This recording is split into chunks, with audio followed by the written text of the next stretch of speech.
Bom, muito bacana hoje a gente fazer o primeiro Inova Day aqui no EduLab. E esse lugar é um lugar que tem, já que está todo mundo falando em algumas lembranças educativas, essa rua aqui é uma rua muito especial para mim. Primeiro, porque eu nasci na Rua João Ramalho. E segundo, que eu estudei a minha vida inteira aqui antes de ir para a faculdade. Eu fiz a pré-escola no Instituto Henrique Dias, que ficava do outro lado da rua, não existe mais. Fiz o primário no Colégio Miss Brown, que fica aqui na frente, e fiz o colegial no Zuleika de Barros, que fica ali para frente. Então, é uma rua que eu tenho uma relação bastante afetiva, vamos dizer assim. E hoje, realmente, eu acho que é um dia importante, né? Primeiro, também porque nós estamos inaugurando aqui, nessa parceria da Toborino com a Fundação Vanzolini, um novo sistema de transmissão. Então, eu queria agradecer particularmente ao Zé Geraldo, que está ali com fone de ouvido, concentrado, e junto com a equipe da Vanzolini, a gente está inaugurando um novo formato, uma nova linguagem, muito mais web, uma coisa bastante inovadora em termos de transmissão. Isso é muito bacana, até porque nós estamos em Inova Day e inovação é a nossa praia, né? Outro aspecto importante é que, dessa data, né, nós estamos há 2 dias da eleição, né? E nós estamos aqui discutindo um tema muito importante, que é aprendendo a aprender, né? E muitas vezes falta para os governantes e para os políticos essa modéstia de que é preciso aprender sempre, né?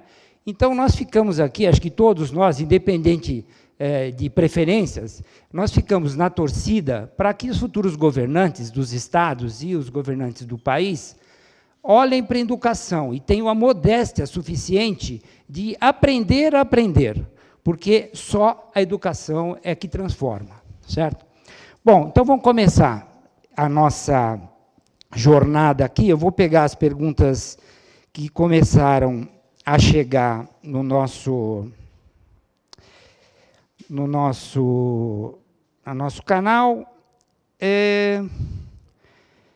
Hudson Augusto, ele faz uma pergunta para a Veridiana. Tá? Parabéns pela palestra. Eu gostaria de saber se houve muita resistência por parte dos professores na aplicação desse projeto dentro da escola. Vamos lá.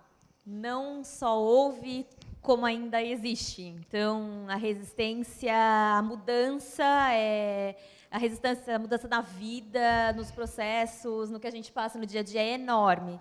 E aí a gente chega na escola e fala, vamos mudar, vamos tentar implantar algo novo. A resistência foi muito grande, ainda há resistência. Ainda existem... a resistência, nós temos que pensar que são 2 lados, assim. Resistência por parte do aluno e resistência por parte do professor. E a gente pode parar e pensar assim, mas como é que o professor pode, né? Resiste. Nós somos professores e sabemos que é difícil. Então, há resistência por parte do professor e a resistência por parte do aluno, que não entende aquilo como uma obrigação a mais, e não como um benefício para ele na escola. O uso da 306, ele não é obrigatório, ele é opcional. O aluno vai para lá utilizar se ele quiser. E aí ele começa a falar para o outro colega, por que você está ficando a mais no seu horário, se a gente pode sair, a gente pode fazer um rolezinho, a gente pode fazer qualquer coisa. A resistência do professor, eu não estou ganhando mais para isso? Por que eu vou fazer isso? Não estou entendendo. Então, há resistência enorme, a gente continua brigando, e eu acho que a gente só acaba com a resistência, ou a gente acaba não, né? A gente reduz a resistência conforme a gente vai mostrando resultados. Os resultados, eles são as provas vivas de que a resistência pode ir caindo e aquele espaço dá certo. E uma outra forma de quebrar a resistência é o próprio aluno, que começa a questionar o professor, por que a gente não pode fazer assim? Dessa outra maneira, e a gente tem que continuar fazendo desse jeito. São formas de tentar reduzir essa resistência. Bacana. Bom, aqui agora tem uma pergunta de $1 milhão para vocês, da Helene Bastos. Que lugar a escrita ocupa nesses novos métodos tecnológicos de ensino? A caneta será substituída pelo digital? Quem se aventura? Está aberta, essa aqui não está dirigida a alguém especial. Alguém se candidata, não? Vou começar e aí os colegas completam. A caneta nunca vai cair. Eu acho que Por exemplo, vou utilizar o espaço da sala. Para que você construa uma ideia, você tem que saber compartilhar essa ideia com as pessoas. Você tem que saber explicar essa ideia, você tem que saber escrever sobre essa ideia. Então, nunca vai cair a escrita, a boa escrita, nunca vai cair a matemática. Então, eu tenho que saber calcular quanto vai custar o meu projeto, eu tenho que saber entender o meu cliente, as necessidades do meu cliente. Eu preciso saber escrever, divulgar, disseminar a ideia. Então, o que eu acredito é que nunca vai cair. A caneta vai estar sem caneta e papel, vão estar sempre lá. Ela pode ter novas versões da caneta, né? Novas versões da caneta, mas ela não pode até ser uma caneta digital, mas ela vai continuar estando por lá. Alguém mais quer completar? Não? Sim? Não. Então, vamos para a Letícia agora. Letícia. Você até citou rapidamente essa questão aqui, mas a Francine Póvoa pergunta o seguinte: o desenvolvimento das habilidades socioemocionais se tem relação com o nível socioeconômico ou cultural do indivíduo? Francine, não sei se eu entendi, vou tentar responder. Talvez sejam as habilidades ou a perspectiva de desenvolvimento socioemocional, se ela tem alguma correlação com o nível socioeconômico e cultural. O que a gente sabe é que crianças em vulnerabilidade, elas podem ser mais difícil você desenvolver algumas competências socioemocionais. Por quê? Não só pelas questões fisiológicas de como a gente é criado. Então, se você é criado sem nenhum estímulo, sem nenhum contato com seres humanos, ou contatos de carinho, ou alguém que te demonstre amor desde a primeira infância, é muito difícil você saber como que isso para que você, no seu cérebro, desenvolva essas relações. Mas isso pode acontecer se você é rico, pobre, azul, verde, amarelo, de 2 metros ou não. Quer comentar? Mas o que a gente sabe é que situações de vulnerabilidade, então, muita violência, bullying, insegurança, isso faz com que as nossas habilidades socioemocionais sofram, porque é mais difícil. Uma das coisas que a gente precisa saber é que a gente confia no mundo, que os adultos são pessoas que a gente pode confiar para a gente conseguir estabelecer esses laços que são, inclusive, essenciais para a aprendizagem. E se a gente está em lugares, em situações onde a violência é desmedida, onde a sua segurança de vida está ameaçada, onde você não tem carinho e não tem amor, é muito difícil que você faça isso assim. A grande vantagem é que, se você tem um adulto que está lá, e esse adulto pode ser um professor que olha para essa criança que está, talvez, em uma escola mais vulnerável, ou aquela criança que tem pais que estão com uma situação difícil, ou aquela criança que acabou não conseguindo nem voltar para casa porque era um lugar tão distante, e você, como um adulto, você abre esse espaço, você abre esse diálogo, você demonstra o que você acredita, você consegue desenvolver essas competências com ele. E o mais fantástico é que a gente pode desenvolver isso sempre. Ninguém é um caso perdido, a gente não desaprende a amar. Isso está dentro dos seres humanos, então a gente consegue desenvolver essas competências.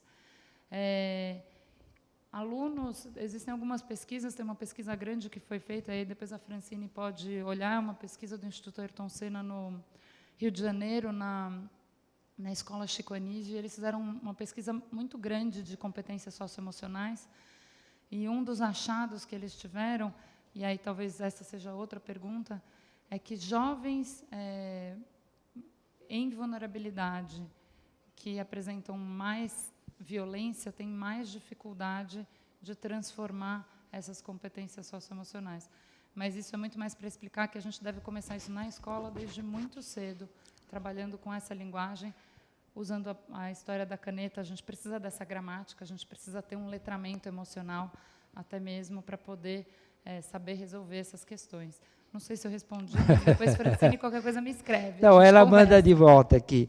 Na verdade, tem muita gente preocupada com as questões socioemocionais. A gente precisa dar uma pausa, senão vamos monopolizar o tema. Mas eu queria perguntar para o Pedro se você conseguiu ter alguma métrica do grau de efetividade desse seu formato de aula, só para ilustrar, porque eu achei genial. Sim, o que eu percebi nos alunos assim, surtiu um maior interesse pela disciplina. Eles estão mais empolgados, assim, né? Eles esperam essa videoaula, eles gostam bastante. E na aplicação de uma avaliação, de uma prova, eu também utilizo de outros recursos, que antes eu não utilizava, né? Que são as mídias mesmo. Então, eu costumo, às vezes, colocar um desafio no Facebook, falo, quem quiser responder, está lá na página PubShow Matemática, você vai ganhar um ponto a mais, mas ninguém vai perder ponto.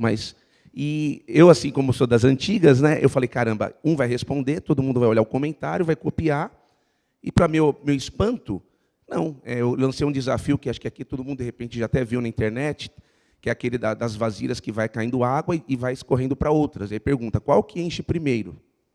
Para meu espanto, a resposta deles foram das diversas. Encheu a vasilha 1, a 2, a 3 e a 4. Eles justificaram.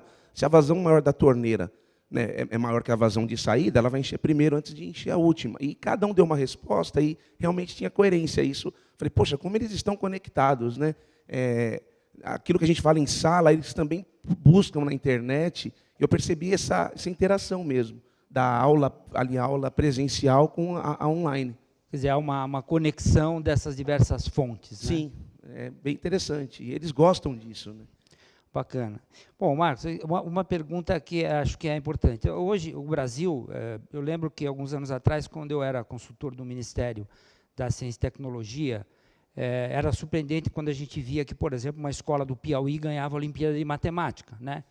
Mas a verdade é assim, nós temos uma carência de formação de professores, né? Uma carreira que está, por vários fatores, não vamos discutir aqui essa questão, mas todo mundo sabe, que falta professor, né? Na verdade. Os jovens estão buscando outras opções, muitas delas ligadas à tecnologia, inovação, e muito pouco ligadas à pedagogia.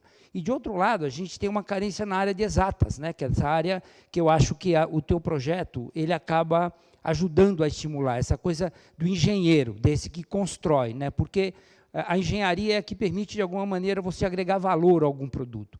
E não adianta, a gente sabe muito bem disso, que se você não agrega valor, você fica sempre num estágio de competitividade inferior. Então, eu queria que você falasse um pouco da importância desse projeto, no sentido de fomentar essa vocação para essa área de exatas, né, que é a área de construção, que tem lá um raciocínio cartesiano. Quer dizer, você pode ser criativo, mas você tem que seguir um determinado ritual, vamos dizer assim. Eu faço parte da Fundação FIRST, que é uma fundação americana que estimula muito a questão do interesse dos alunos, das crianças, por ciência e tecnologia, né? E eles, todo ano, eles fazem pesquisas sobre como que a questão da robótica ela vai influenciar na escolha da carreira, né? E hoje, realmente, o estudo mostrou que dos alunos que participam dos programas, 87% querem continuar numa carreira de ciência e tecnologia. O ano passado, o Brasil tem se destacado muito na robótica. O ano passado, o time que ganhou o Mundial na Inglaterra eram 8 componentes na equipe, 8 meninas.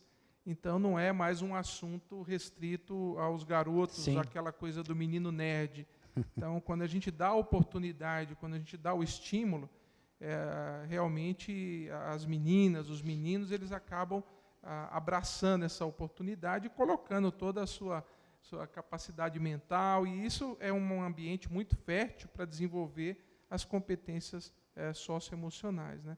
Mas eu queria complementar uma coisa muito importante, né?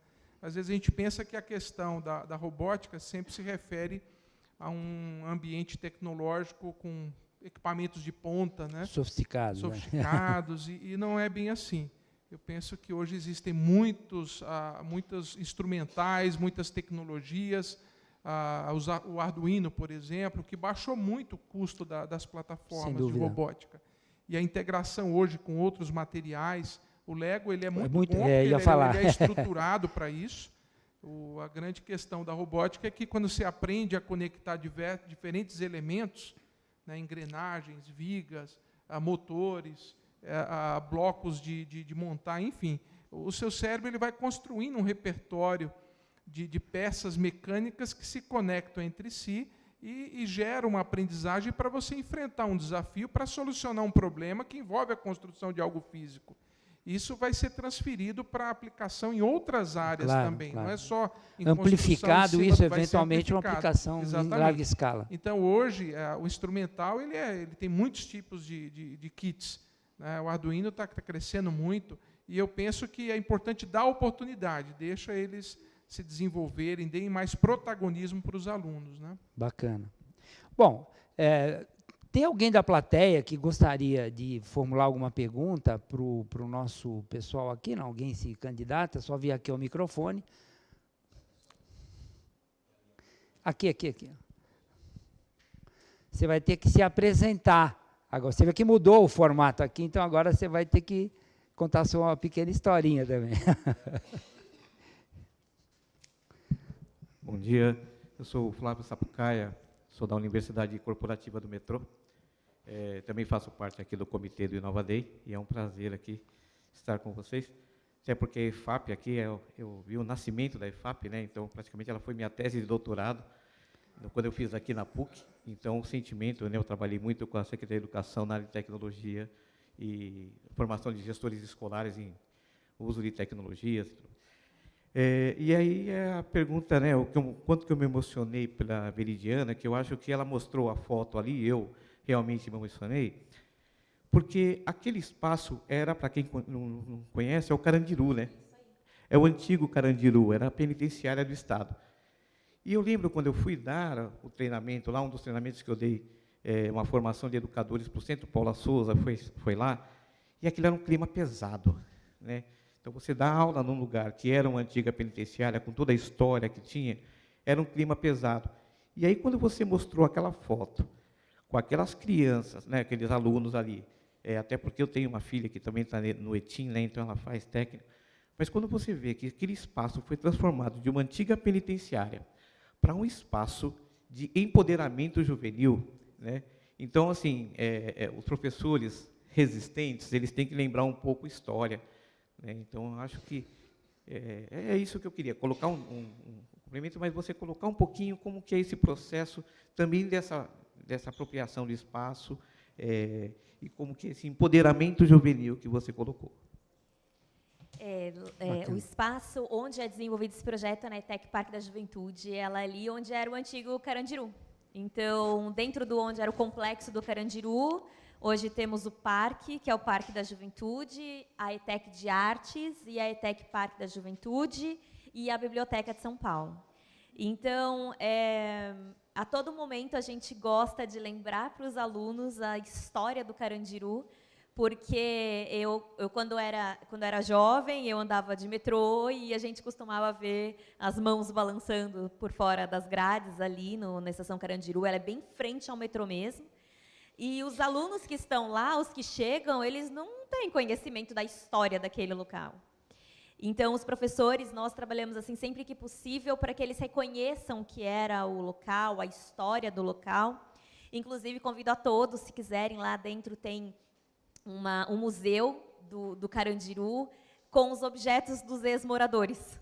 Então, muitos dos ex-moradores do Carandiru, eles fazem doação dos objetos, enfim, e foi montado o Memória Carandiru.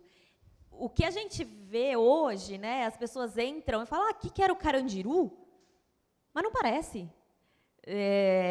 A gente tem aquela concepção de que escola e presídio são muito parecidos, né? Então, todos têm portas fechadas, com uma janelinha na frente, onde uma pessoa que está no corredor está olhando o que está acontecendo lá dentro, se está tudo bem, e são muito próximas essas ideias, né? E para complementar. Não, eu queria complementar, porque eu acho que você foi muito apropriada nisso. E aí o poder que iniciativas como, principalmente as de vocês três, têm de transformar esse espaço. Acho que quando a gente está falando de inovação e transformação em educação, é esse o tamanho da mudança. É entender que essas portas, elas não precisam estar lá, que a gente pode construir, criar a partir daí o tanto de vida que às vezes fica aprisionado ali dentro. São pequenos detalhes que a gente vê no dia a dia da escola. Então, por exemplo, na Pede pra ITEC ele Parque da esperar Juventude, a diretora ela pede para que não tenha sirene de troca de aulas. Você está na escola, você não ouve sirenes. Então, não tem. Deu sirene do almoço. Não tem. Aquilo lá não é mais um presídio, não é um local, é uma escola, é um local de inovação, é um local de estudantes, é uma escola aberta, portas abertas. Lá dentro tem um espaço de coworking público, lá dentro tem o acesso a São Paulo, os alunos convivem com a comunidade. Não é fácil, mas a gente tenta fazer acontecer. Então, muito boa lembrança. Deixa eu só completar que a Marisa Cândido tinha feito essa pergunta para a Letícia, e você até começou a responder, que é se iniciativas como a da Veridiana e do Pedro, se elas... Eu estou dizendo que está todo muito emocionado hoje, então o que ela pergunta é se iniciativas como essas duas que eu citei facilitam o desenvolvimento das competências emocionais. Absolutamente. Acho que... E aí, para responder a pergunta, não só essas, mas... qualquer proposta de educação que realmente coloque o indivíduo no centro, coloque toda essa humanidade dele no centro, e foque na aprendizagem, na tecnologia para a aprendizagem e não para o ensino, tem a possibilidade de desenvolver essas competências, porque o que a gente está falando é justamente de aprender a questionar, aprender a resolver problema, aprender a discutir, aprender a fazer amizade, e isso a gente aprende fazendo. A gente aprende com espaços que a gente consiga fazer isso. Talvez a grande ressalva é que, muitas vezes, os professores se sentem amarrados, porque não é que eles não querem fazer isso, é que, às vezes, a parede é muito grossa, e o peso é muito grande. Então, por isso que é um movimento de todo mundo, é um movimento de gestores, é um movimento de pais, é um movimento de políticas públicas, porque não vai ser só um sozinho. Agora, dá para fazer pequenas mudanças, dá para a gente começar com um projeto de investigação, ou você começar com uma pesquisa que você pede para os seus alunos fazerem na sala de aula. Que pode ser replicada. Pode ser replicada. Como qualquer movimento de transformação, ele não vai acontecer todo ao mesmo tempo, ele vai acontecer à medida que a disponibilidade dos indivíduos que querem fazer essa transformação for aumentando. E a gente não muda tudo de uma vez. Claro, é difícil. É processo. É processo. Bacana. Bom, a minha companheira, Michele... Ela quase respondeu já o que eu ia perguntar. Eu não sei nem se tem uma resposta assim. Não, é que a gente fica falando de impacto mesmo, escalabilidade, né, que é a palavra, a gente quer atingir o maior número de pessoas, né? Então, em relação às habilidades socioemocionais, Lê, como é que você enxerga isso? Assim, como fazer essa abordagem, esse ensino, essa formação chegar às escolas da rede, um universo tão grande? Como que você imagina isso? Eu acho que é um pouquinho dessa resposta, né? Temos que fazer de todos os lados.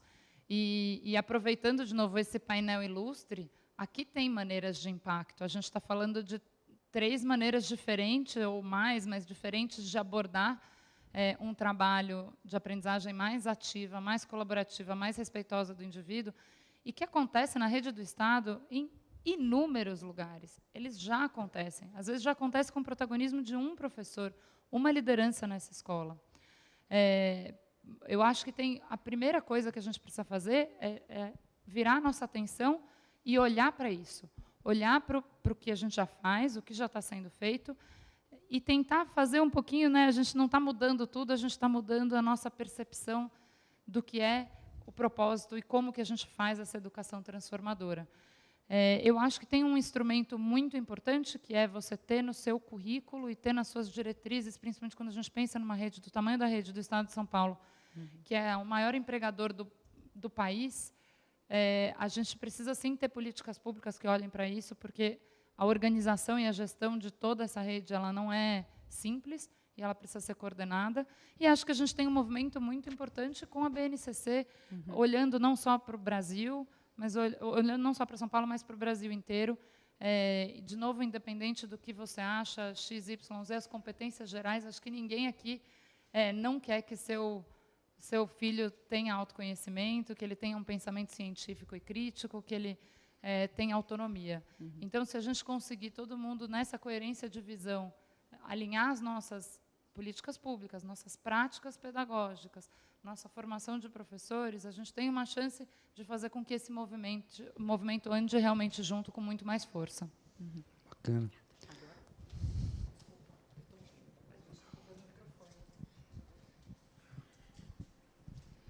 Bom dia a todos e todas, ou todas e todos. Eu inicialmente queria me identificar. Meu nome é Jorge Luiz dos Santos, eu sou uruguaio, moro no Brasil há 64 anos, sou presidente do Instituto Família e Educação. Nesse instituto nós tratamos o tema de que quem educa é a família, a escola transmite conhecimento, o ensina. Sou coordenador do grupo de tecnologia digital do Conselho Regional de Administração de São Paulo e participo da Comissão de Educação Digital da OAB.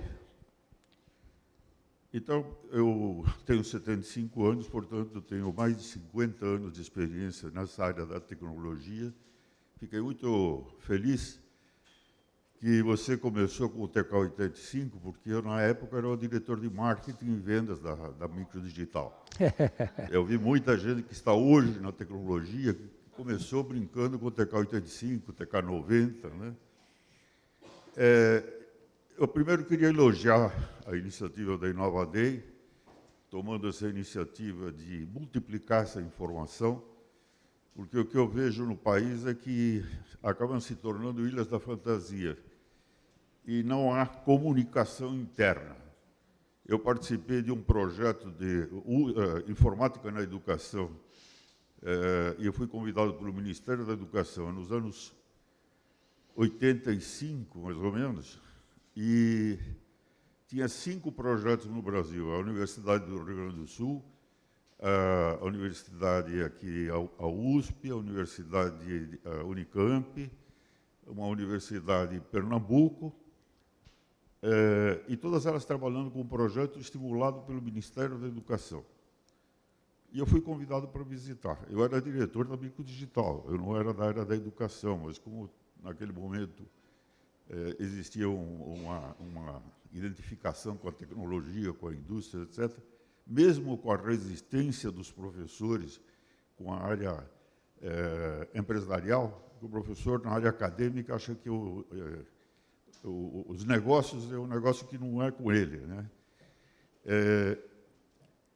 E eu fiz essa visita e era incrível, porque cada um desses grupos não se comunicava.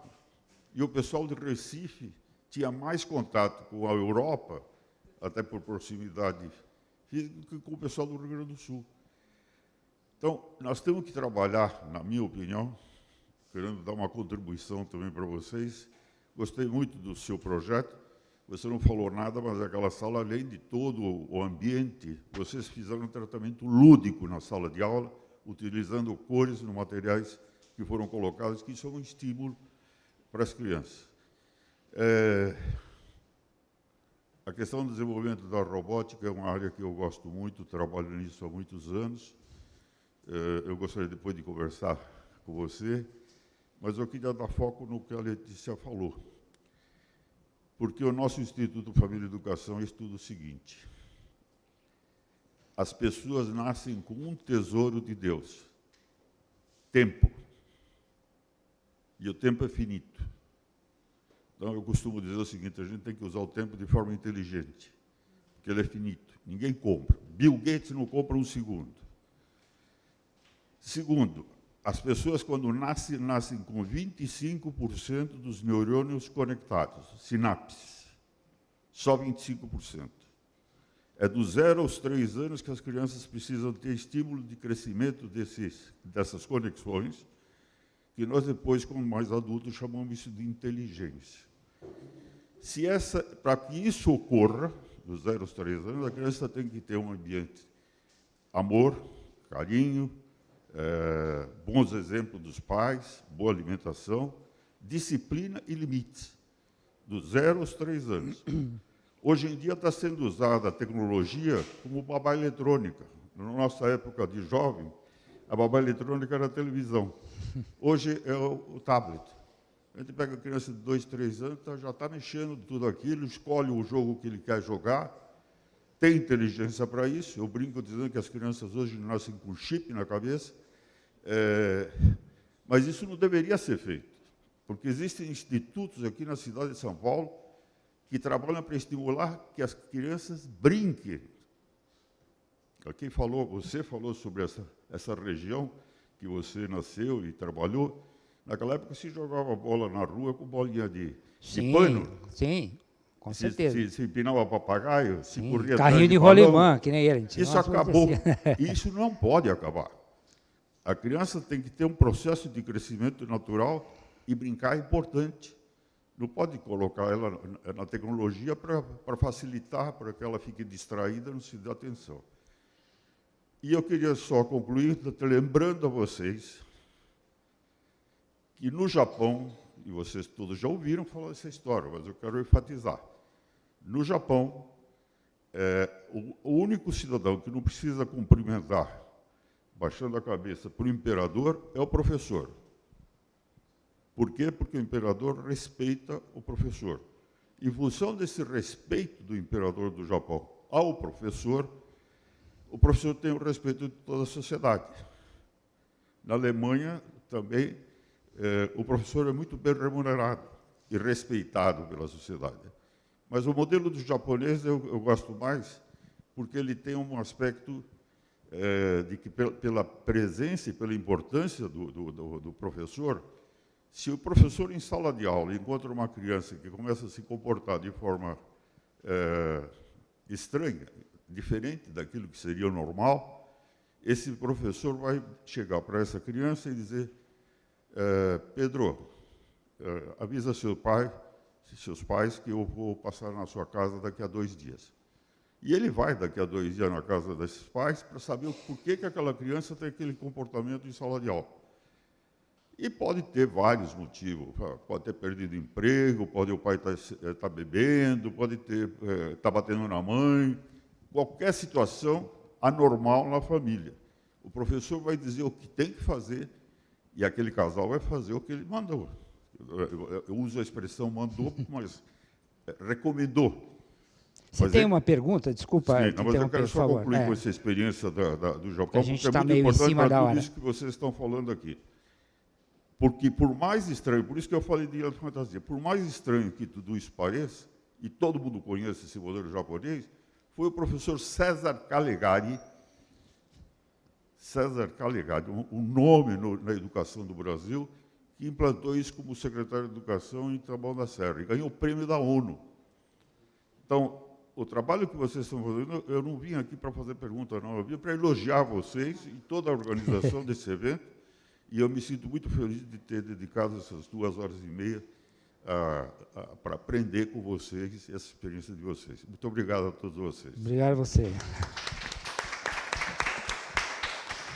Bom, alguém mais da plateia tem alguma pergunta? Não?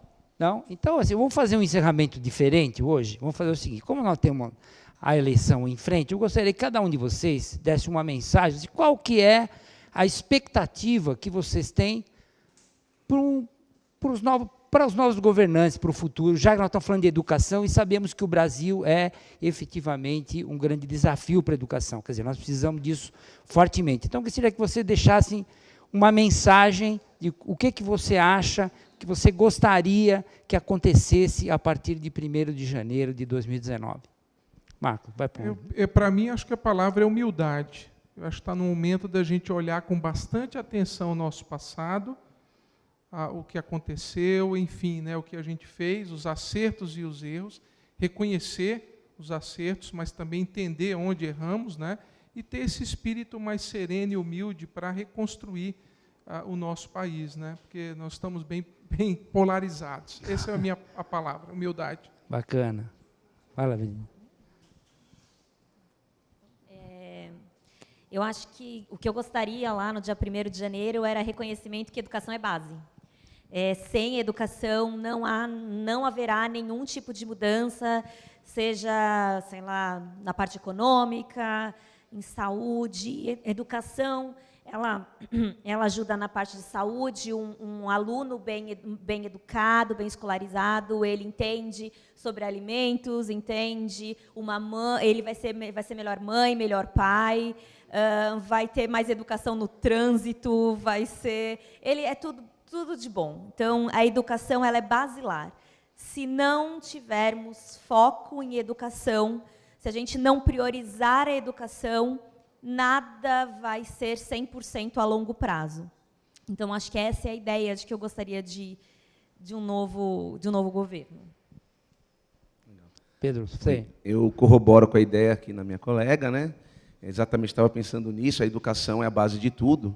Eu que trabalho num colégio de periferia, com favelas ao redor, ao entorno ali, é bem complicado, e eu vejo que você fala de segurança pública, saneamento básico, mas, no fundo, de onde que sai tudo isso? É da educação.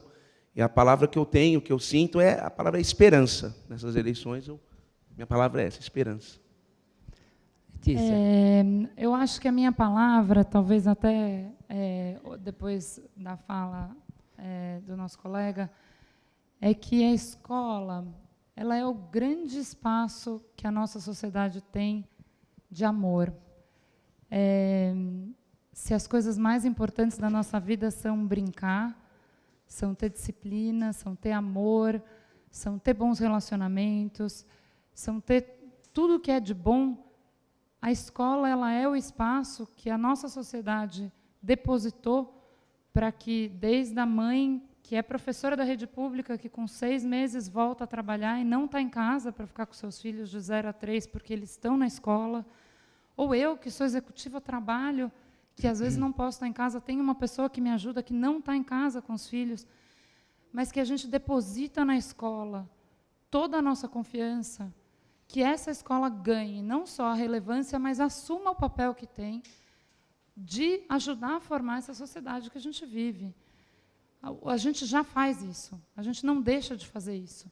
Essas propostas que a gente traz vida para a sala de aula, que você traz brincadeira para a sala de aula, que você traz protagonismo para a sala de aula, elas são propostas de amor, elas são propostas de vida, elas são propostas de valorização do indivíduo. Eu espero que a gente tenha estruturas, pessoas, vontade e uma sociedade que olhe para esse espaço com o respeito que ele merece. Bacana. Bom, então a gente está encerrando o Enova Day de hoje, aqui do EduLab, da IFAP, inaugurando esse novo espaço aqui de debate, de inovação, né, de compartilhamento de conhecimentos, porque a função do Enova Day é essa de aprender também e compartilhar o que a gente aprende com vocês. Então, agradeço quem está nos assistindo pela internet, nos estados, aproveitando as mensagens que ficaram aqui, em breve esses vídeos estarão disponíveis nos canais do Enova Day, e vocês podem sugerir para os seus governantes que assistam esses vídeos, porque tem aqui alguns elementos inspiradores muito importantes. São pessoas dedicadas que fazem isso com amor. E se a gente realmente quiser transformar o país, os estados, enfim, nós precisamos olhar para as crianças, olhar para os professores e, principalmente, olhar tudo isso e fazer tudo isso com muito amor, que é a grande mensagem que acho que ficou aqui na nossa edição de hoje. Então, muito obrigado. Até novembro, né? Nós temos mais um, né, Álvaro? Temos mais um em novembro. Em breve, as informações sobre o tema, a pauta e o que a gente vai discutir vai estar nos nossos canais, nas redes sociais, na internet. Muito obrigado e uma boa eleição para todos nós.